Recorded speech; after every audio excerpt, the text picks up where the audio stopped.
Hello दोस्तों, इस video में हम देखेंगे एक प्रश्न को जो कि आपकी प्रतियोगी परीक्षाओं के लिए बहुत उपयोगी है और ये पहले भी आपके सीडीएस के एग्ज़ाम 2013 में आ चुका है। ठीक है, तो चलिए प्रश्न की ओर बढ़ते हैं।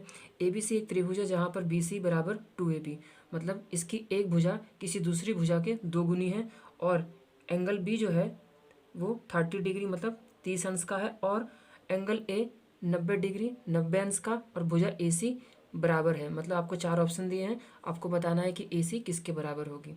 तो देखिए कि यहाँ पे आपका जो आपको दिया हुआ है वो ये है कि BC बराबर 2AB, एक ये बात बताई गई है आपको। एंगल B आपका 30 डिग्री है और एंगल A आपका 90 डिग्री है। तो देखिए कि एंगल A जो है वो 90 डिग्री है, तो हमें ये पता चल गया कि इस त्रिभुज के तीन कोणों में से एक कोण जो है वो समकोण है। तो इसका मतलब कि एक समकोण त्रिभुज है। तो हम बना देंगे इसको। तो ये हमारा 90 डिग्री का है, तो ये A होना चाहिए।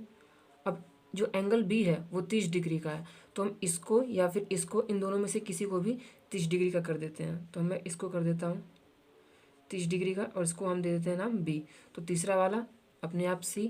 ठीक है, अब देखिए कि आपको ये बताना है कि जो भुजा AC है वो किसके बराबर होगी, और साथ ही साथ आपको ये भी ध्यान रखना है जो BC है हमारा वो 2AB के बराबर है। मतलब ये BC जो है हमारा इस त्रिभुज में जो कर्ण है वो आधार के दुगना है। ठीक है, तो चलिए, तो इसको AC को निकालने के लिए कि किसके बराबर होगा, हमें पाइथागोरस प्रमेय का उपयोग करना होगा। तो पाइथागोरस प्रमेय हमसे क्या कहता है कि जो आधार का वर्ग है और ऊंचाई का वर्ग है उन दोनों का योग करने पर कर्ण का वर्ग आता है।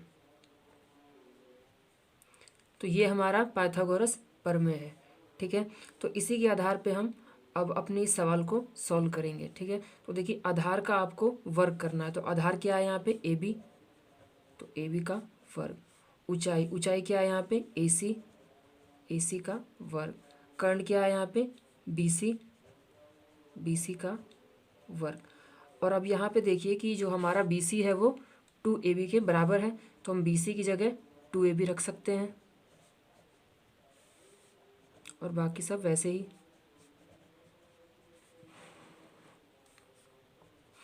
तो इसका वर्ग करने पर क्या होगा, 2AB से 2AB का गुणा, तो 2 दूनी 4 और AB का स्क्वायर, AB का वर्ग, 2 दूनी 4 AB का स्क्वायर।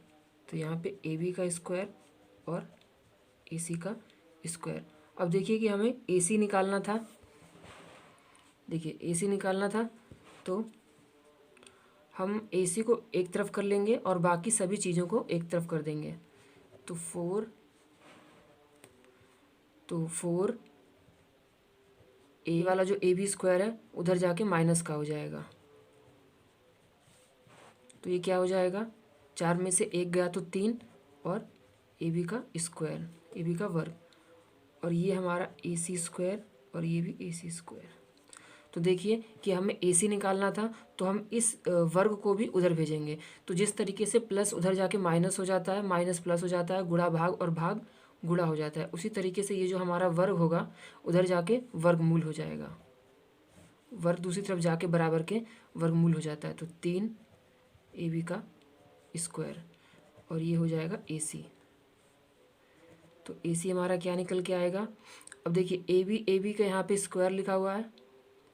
अब देखिए AB में स्क्वायर लगा हुआ है तो इसका मतलब है कि AB बाहर निकल जाएगा इस वर्गमूल से, तो AB और √3 अंदर ही रह जाएगा। तो इसका मतलब √3 AB। तो अब देखिए कि जो AC है हमारा वो आ गया है √3 AB। लेकिन आप ऑप्शंस में देखिए कोई भी ऑप्शन इससे मैच नहीं कर रहा अभी भी। तो इसका मतलब है कि हमें इसका थोड़ा सा रूपांतरण करना होगा, थोड़ा सा इसे बदलना पड़ेगा। तो बदलने के लिए हम क्या करेंगे कि देखिए यहाँ पे जो आपके जितने भी आंसर हैं, जितने भी ऑप्शन हैं ये आपके, वो आपके किस में हैं, BC में, BC सारे सारे BC में हैं। ठीक है, तो हमें इसका मतलब है कि AB की जगह हमें कुछ ऐसा करना होगा कि BC आ जाए। ठीक है, तो देखिए BC कैसे आ सकता है, अगर AB को हम 2 से गुणा कर देते हैं तो 2AB हो जाएगा और 2AB क्या हो जाएगा BC।